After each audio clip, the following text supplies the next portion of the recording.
Broadcasting Region 1. Region 1. This is BBS. Bicol Broadcasting Systems Incorporated. DWLV 91.9 MHz. Your news and music stations. BBS. Basta Bareta. Sigurado.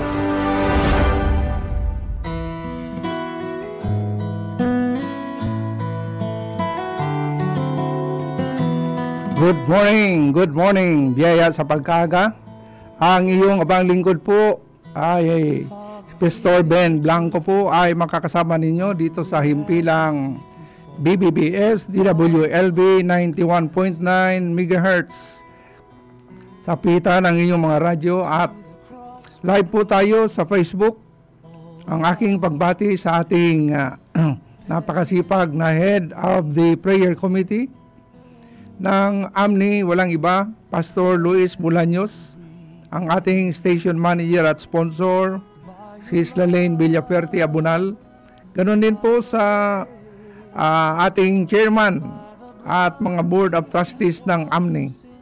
Akin din pong binabati ang aking mga kaibigan dyan at kapatid sa Sweden, Belen Hoberts Blanco, at Lars Hoberts, Pastor Noel Cadilinya at Sylvia Cadilinya from Canada.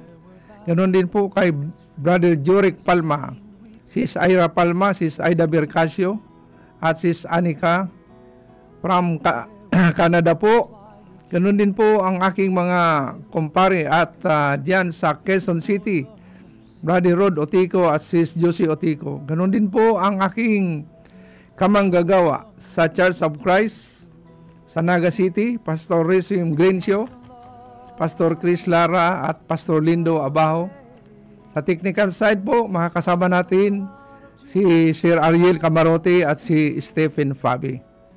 So blessed morning po sa inyo mga nakikinig ngayon at nakasubaybay sa Facebook. Tayo po ay manalangin. Aming Diyos, ang Diyos ni Abraham, Diyos ni David, Diyos ni Jacob, Diyos ni Moses, ni Pablo at lahat ng mga apostoles. Dalangin ko po, Panginoon, na samahan mo po ako at gawin mong sisidlan ang iyong abang lingkod ng inyong mayayamang salita na aking may paliwanag ng malinaw ang aming paksa ngayon, mga bunga ng pagbabalik ni Kristo. Panginoon, naniniwala po kami na kayo nga po ay babalik sapagkat kayo ay namatay at nabuhay muli at umakyat sa langit, naluluklok sa kanan ng Diyos amang makapangyarihan. Naniniwala kami, Panginoon, na ang iyong pagbabalik ay tunay at hindi nagugulumihanan ang mga mananampalataya. Kaya naman, O Diyos, kami man din ay nagpapasalamat na sa napakatagal ng panahon at kami po ay hindi naiinip ng mga mananampalataya. Hinihintay namin, Lord God, ang iyong pagbabalik, Panginoon. Lord, pinupuri ka namin, pinasasalamatan ka namin at dinadakila tanging sa pangalan mo lamang. In Jesus' mighty name. Amen and amen. Mga kapatid, napakagandang topic ang binigay sa atin ng Panginoon. At ito ay hindi naman komplikado kahit na doon sa mga hindi mananampalataya. Ang ikalawang pagdating ni Kristo ay nabanggit ng 300 taon na, mga kapatid. O ngayon, 2,000 taon na. Ito ay binanggit sa banal na kasulatan, 318 ulit at 200 dito, Lord, sa kabanata ng Bagong Tipan. Sa bawat 25 talata sa Bagong Tipan ay matatagpuan ang salitang ito. Ang ibig sabihin, ang pagbabalik ni Kristo. Mula sa Tesalonica 4:18 ay tinuturuan tayong magpalakasan sa isa't isa sa pamagitan ng katotohanan na talagang nalalapit ang pagdating ng Panginoong Hesukristo. Sa loob ng 4,000 taon ay umaasa ang daigdig sa pagdating ng ipinangakong Mesiyas. ang pag-asa ng bagong tipan at ang tiyak na pagbabalik ng Panginoong Hesukristo. Ang huling panalangin sa Biblia sa Apokalipsis 22:20 ay, siya nawa, pumarito ka, Panginoong Hesus. At pinapaginit ng doktrinang ito ang galit ni Satanas sapagkat kinasusuklaman niya ang maluwalhating pangyayaring ito. Kinamumuhian din ng iglesia ang mga taong makasanlibutan at ang mga Kristiyanong makalaman ang doktrinang ito. So, ginagabayan tayo ng katotohanan ng kanyang pagbabalik upang tayo ay makapamuhay na laging handa, tapat at marunong laging gumawa. Payak may pagpipigil sa sarili at mapanalanginin at manatili tayo kay Kristo. Maring hindi magkasundo sa doktrina ang mga tagasunod niya. Ngunit lahat ay dapat laging maging handa tayo sa lahat ng panahon. Sapagkat anytime po mga kapatid, ang Panginoon ay babalik ng ang tao ay walang pagkaalam. Kahit na nga po ang mga anghel, kahit na si Kristo, hindi niya alam. Liban lang na kung siya ay sabihan na ng ating amang makapangyarihan na bumaba ka na, aking anak, aking sinisintang anak. Doon na pa lang niya malalaman na siya ay paparito na ang kanyang pagbabalik dito sa mundong ating ginagalawan. So may mga natatanging pagpapalang ipinangako sa matapat na maghihintay. At sinabi po dito mga kapatid sa Lucas 12:37, mapapalad yaw mga alipin na kung dumating ang Panginoon ay maratnang nang agpupuyat. Tayo mga kapatid, totoo lang, ano ang pinagpupuyatan natin? Kakaibang pinupuyatan natin, ano? Doon sa mga hindi mananampalataya. Nagpupuyat doon sa sa aling-alingan na sinasabi nila. Doon sa gawaing makasanlibutan. Hindi man nagpupuyat doon sa pagpupuri o kaya tinatawag nating vigil prayer, kundi sila po ay lasing sa alak, hindi lasing sa espiritu. So, tungkol sa ating makapangyarihang Diyos, sinasabi dito sa Isaiah 45, at ang kaluwalhatian ng Panginoon ay mahayag at makikitang magkasama ng lahat ng tao sapagkat sinalita ng bibig ng Panginoon. Sa pagdating ni Kristo ay mahayag ang kaluwalhatian ng Panginoon at ito po ay makikita ng lahat. Kaya tungkol sa iglesia, ang pagbabalik ni Kristo, lahat ng namatay kay Kristo ay muling mabubuhay. So mga kapatid, tayo po ay maniwala na sa pagbabalik ni Kristo, lahat ng namatay, maging ito man ay banal o makasalanan, ay bubuhayin muli ng ating Panginoon. Ito ay maliwanag sa unang Tesalonica, Kabanata 4:13-18. Kaya ang nangamatay kay Kristo ay unang mabubuhay na manguli.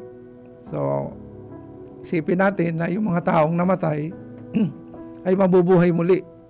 Ito ay lingid sa kaalaman ng ngayon pa lang nakarinig mga kapatid tungkol sa aral na ito at sila ay natatakot mamatay. At pagka namatay daw sila, tuluyang mabubulok na nga ang kanilang laman at hindi na mabubuhay muli. Pero malinaw ang binabanggit dito sa unang Tesalonica, Kabanata 4:13-18 na ang nangamatay kay Kristo ay unang mga bubuhay na mga muli. So yung mga namatay din na may makasalanan ay pareho bubuhayin din. Kaya sa pagbabalik ni Kristo, mababago ang katawan ng mga mananampalataya at matutulad sa Kanya. Sinabi din po ito sa Filipos 3:21, sabi dito ni Pablo na siyang magbabago ng katawan ng ating pagkamababa upang maging katulad ng katawan ng Kanyang kaluwalhatian. Ganon din po sinabi dito sa unang 1:3-12, ito po ay totoo na mababago ang katawan ng pagkamababa upang maging katulad tayo ng katawan ng Kanyang kaluwalhatian. At ganon din nga sinabi dito sa unang Korinto Kabanata 15, 51 hanggang 53, tayo ay babaguhin mga kapatid. Sapagkat kinakailangan na itong may kasarian ay magbihis ng walang kasarian at itong may kamatayan ay magbihis ng walang kamatayan. So, totoo, nabubuhayin lahat tayo, maging mga banal at makasalanan. At tayo po ay haharap sa ating Panginoon. Sa kanyang pagbabalik, sama-sama siyang sasalubungin ng mga mananampalataya na mga bubuhay pa at ang mga namatay na, malinaw na binabanggit sa unang Tesalonica, Kabanata 4:17, at makakasama sila ng Panginoon hanggang sa walang hanggan. So, ito po ang kinakasasabikan natin mga kapatid na mananampalataya, na sa pagbabalik ni Kristo, tayo man inabutan ng buhay, ay sasalubungin natin siya doon sa alapaap. Kaya it's a glorious day na maging tayong sabihin natin, masihan tayo. Dahil ito ang matagal na nating inaasam-asam, na kung dumating ang Panginoon, buhay tayo, ay sasalubungin natin siya doon sa alapaap. Kaagad na isusunod ang paghatol sa mga mananampalataya o bima, doon po sa kanyang upuan, yung bima, na tayo, bawat tao na namatay, at kung sila ay inabutan ng patay, sila po ay bubuhayin. Yung nasabi ko kanina, maging banal man o makasalanan, at kung tayo man ay inabutan ng buhay, sasalubungin natin sa alapaap, at may paghatol mga kapatid. Akala ng iba, ang ginawa natin dito sa lupa, nakasulat yun doon sa aklat ng buhay sa langit. At kung ito ay hindi napagsisihan, ay hindi yun mabubura doon. Ay kailangan dito pa, mangagsisi na tayo sa ating mga kasalanan. Hindi na natin paabutin, ang Panginoon ay darating. Araw pa tayo gumagawa ng mga gawaing makasanlibutan. Dapat kung tayo nga ay nagpupuyat, kabanalan na talaga ang dapat natin ginagawa. Hindi na yung makasanlibutan. So sa kapahayagan, mamumuhay at maghaharing kasama ni Kristo ang iglesia. Sino po ang iglesia? Tayo yun, binubuo ng iglesia. Tayo ang templo ng Espiritu ng Diyos.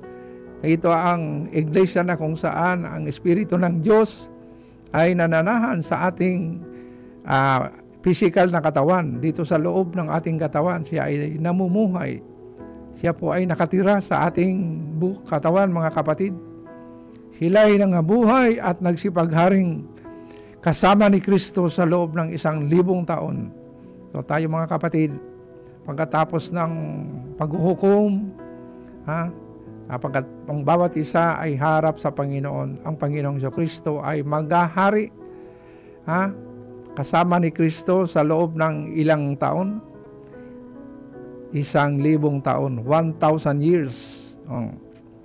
At tungkol sa mga bansa at sa mga hindi nagbabagong buhay, yan, ang kanyang pagdating ay isang maligayang araw para sa iglesia.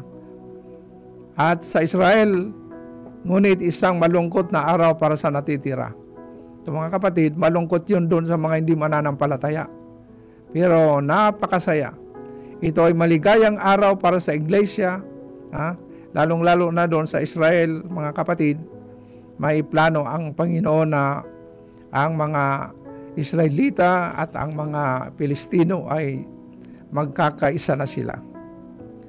Dito malinaw na binabanggit sa Mateo Kabanata 24, versikulo 30, at kung magkagayoy lilitaw ang tanda ng anak ng tao sa langit, at kung magkagayoy magsisitaghoy ang lahat ng mga angka na sa lupa.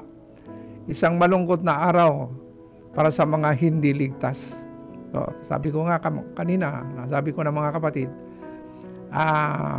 nakakaawa itong mga hindi ligtas kapagkat hindi sila tumanggap sa Panginoon, hindi kinilala si Kristo, ang kinilang Diyos ay iba.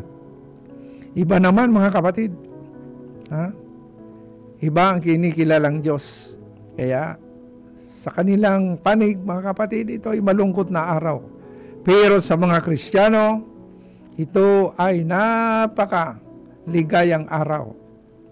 Sa Apokalipsis 1:7, ang lahat ng mga angkan sa lupa ay magsisitagoy dahil sa Kanya. Ibig sabihin, mga kapatid, tayo po ay magbubunyi ng kaligayahan sa Panginoon sapagkat ang Kanyang pagdating ay napakasaya.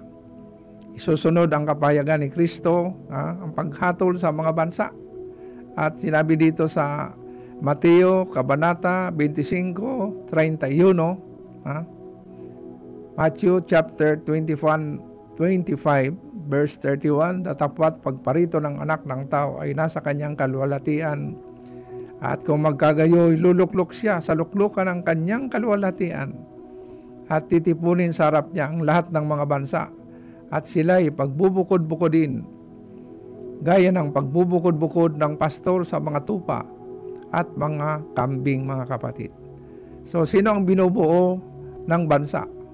Ang binubuo ng bansa ay ang mga tao, ang pamilya. Sino ang bumubuo ng pamilya? Tayo, na mga anak ng Diyos. Kaya ang mga makasalanan, ito po ay ang tinatawag nating mga kambing. At ang mga tupa ay ito po ang tinatawag nating mga banal. Hindi ito po yung literal na kambing at tupa na pupunta doon sa langit. Wala na pong physical na dadalhin doon ang tupa at ang kambing. Kundi ang pangahulugan nito, ang kambing, ito po yung mga taong makasalanan at ang tupa naman ay ang mga taong banal. At tilang bansang inihan tulad sa mga tupa ang siyang susunod sa Panginoon. Ang mga bansang inihan tulad sa mga kambing ay parurusahan doon sa nagniningas na apoy. At malinaw po itong binabanggit sa Kabanata 2 ng Tesalonika, versikulo 1:7 hanggang 9, na mayroon pong pagpaparusa doon sa mga makasalanan. Ito po yung mga hindi tumanggap sa Panginoon at hindi kinikilalang si Kristo ay ang kanilang Diyos bilang isang persona doon sa tatlong persona, kasi mayroon tayong Diyos Ama, Diyos Anak at Diyos Espiritu Santo. Pero si Kristo na anak ng Diyos na dapat nang kilalanin bilang Diyos ay hindi po sila tumanggap at hindi nila kinilala ang ating Panginoon. So, may kaparusahan. Ito po yung mga kambing ay doon parurusahan sa kadagat-dagatang apoy. So, ang mga may iwan sa mundo ay mapipilitang maglingkod kay Kristo sapagkat siya ay maghahari sa pamagitan ng pamalong bakal. So, hindi na magkakaroon ng digmaan sa gitna ng mga bansang ito, kundi mamumuhay na sila ng kapayapaan sa paghahari ng ating Panginoong Hesukristo. At tungkol doon sa mga anti-Kristo, mga kapatid, ito po yung mga hindi tumanggap sa Panginoon, ay nahayag ang katotohanan. Ang anti-Kristo pagkatapos ng pagdadagit at magwawakas ang kanyang kakilakilabot na paghahari sa panahon ng kapahayagan ng ating Panginoong Hesukristo kasama ng kanyang mga banal. At malinaw na sinabi rin po dito sa ikalawang kabanata ng Tesalonika 2-8, kung magkagayoy mahayag ang tampalasan ng papatayin ng Panginoong Hesus ng hininga ng kanyang bibig at sa pamagitan ng pagkahayag ng kanyang pagparito ay lilipulin. Sinabi sa Apokalipsis, Kabanata 19:20, ang tungkol sa wakas na sa panahong iyon ay itatapon ang Antikristo sa kadagat-dagatang apoy. Mga kapatid, ito ang nakapanlulumo. Tayo nga hanggang ngayon ay hirap po kami sa pag-ibanghilyo, kahit ang inyong lingkod, mga kapatid, ay nilalapit ko na ang salita ng Diyos sa kanila, pero naroon pa rin ang pagtanggi. Malayo pa naman, wala pa naman si Kristo. Kaya masasabi natin, mga kapatid, ang mga tao ngayon ay namumuhay pa rin sa sanlibutan. Dahil hindi nila alam na ang pagdating ng Panginoon ay sa isang iglap. Walang nakakaalam sa pagdating. So, pwedeng ngayon, pwedeng mamaya, pwedeng bukas o makalawa. ay darating ang Panginoon. Pero ito ay tinuturo natin mga kapatid. Sa ating pag-ebanghelyo nang naayon sa Mateo, Kabanata 28, 19 hanggang 20, tayo po ay naghahayo para sila ay madisipuluhan, maturuan, mabautismuhan, hanggang sa pagbabalik ng Panginoon. Pero hindi sa puwiran nila. Ayaw makinig at maraming dahilan. Ang dyablo ay gagapusin at itatapon sa kalaliman hanggang sa loob ng 1,000 taon. Ito'y magsisimula sa kapahayagan ng Panginoong Hesukristo. At malinaw na binabanggit sa Apokalipsis, Kabanata 20, versikulo 2 hanggang 3, at nakikita ko ang isang anghel na nananaog mula sa langit na may susing kalaliman at isang malaking tanikala. Ang dragon, ang matandang ahas na siyang dyablo at Satanas, at ginapos ng 1,000 taon upang huwag nang mangdaya pa sa mga bansa hanggang sa maganap ang 1,000 taon. So mga kapatid, gagapusin muna ang itong dyablo. Gagapusin ang dragon. Ang dragon mga kapatid, ito po ay nagsisimbolo ni Satanas. Pero may mga bansa na kanilang itinataas po ang dragon mga kapatid. Nasa banal na kasulatan, ang pangahulugan ng dragon, ito po ay simbolo ni Satanas. So ano po ang mangyayari tungkol sa sanlibutan sa kanyang pagbabalik? Yan. Aalisin sa gapos ng kasamaan ang sanlilikha, at sa Roma 8:19 hanggang 21, pinabanggit dito sapagkat ang maningas na pagmimiti ng buong nilalang ay naghihintay ng pagkapahayagan ng mga anak ng Diyos. Na ang buong nilikha naman ay magiging laya mula sa pagkaalipin ng kabulukan. Ang sumpa o ang isang bahagi ng sumpa ay aalisin. At binabanggit sa Isaias Kabanata 55, versikulo 13, kahalili ng tinik ay tutubo ang puno ng abito, at kahalili ng dawag ay tutubo ng arayan. So nangangahulugan mga kapatid na ito ay kapayapaan sa daigdig ng mga hayop, tulad sa Isaias Kabanata 65:25, ang lobo at ang kordero ay manginginaing magkasama, at ang leon ay kakain ng dayami at gaya ng baka.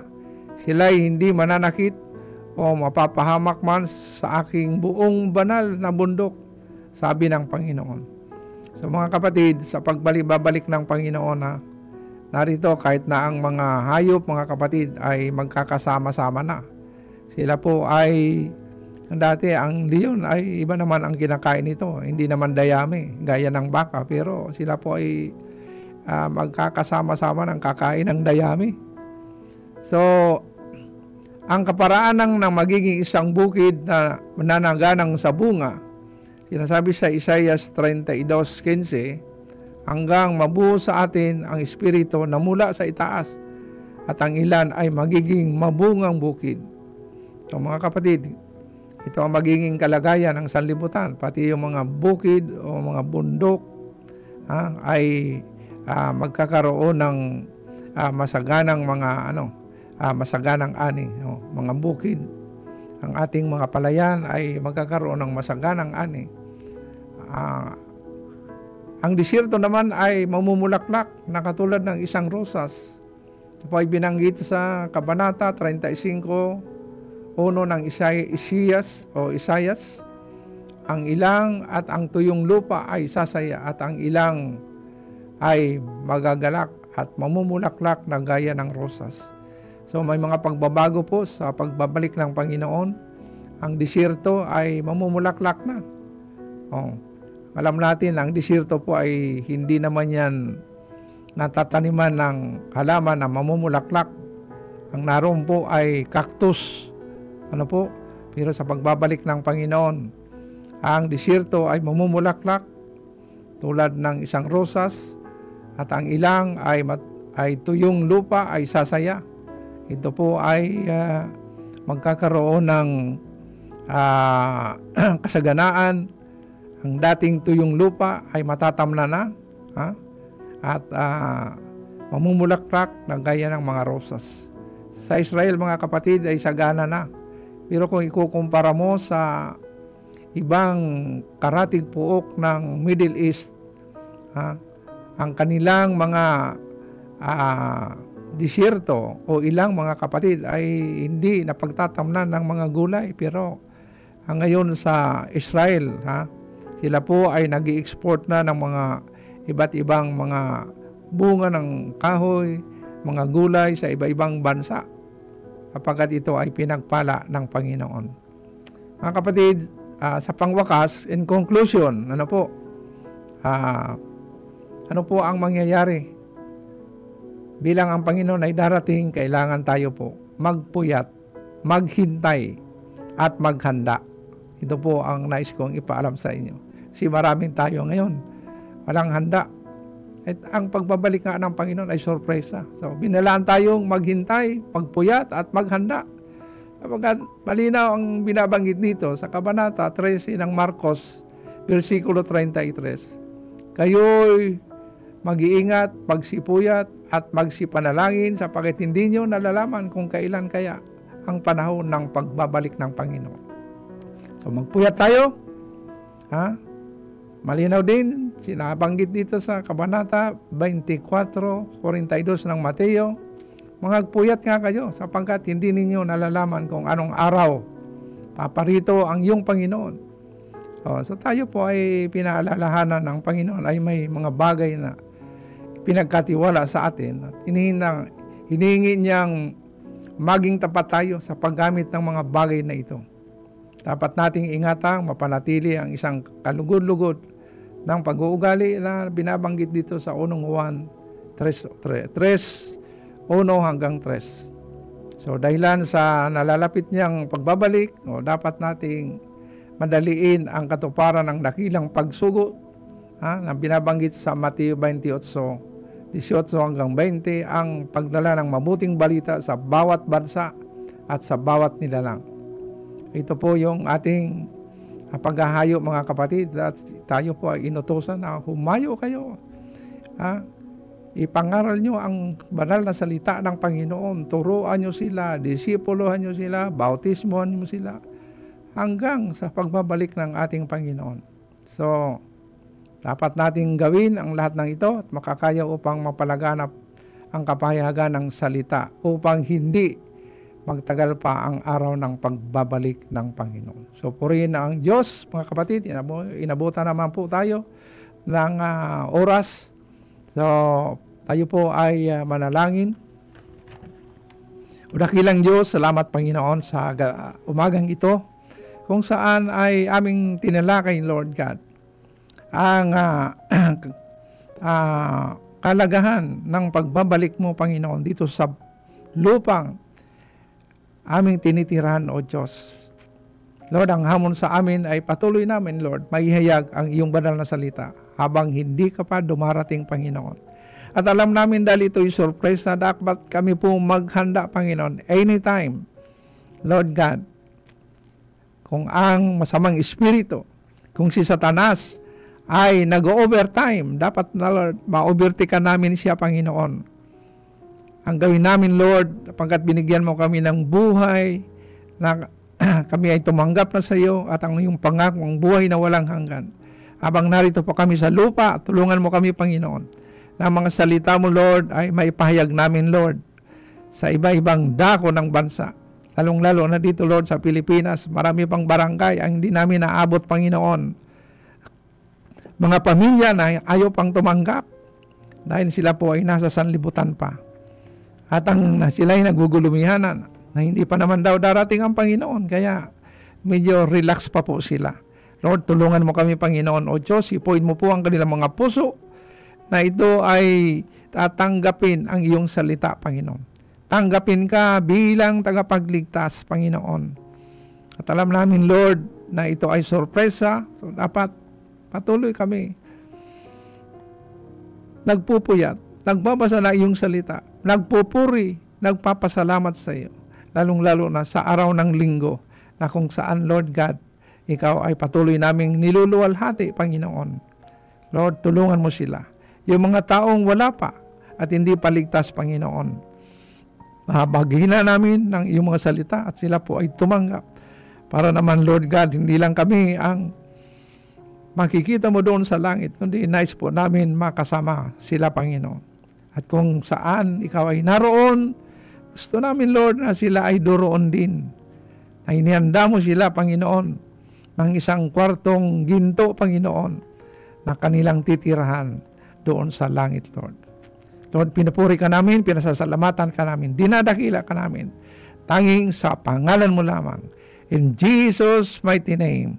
Good morning again sa ating mga taga-subaybay. Ang iyo pong lingkod, Pastor Ben Blanco, ay pansamantalang nagpapaalam at mga kapatid, pagkaligtaan, susunod na po, John Bernas sa Kakampi Mo Network.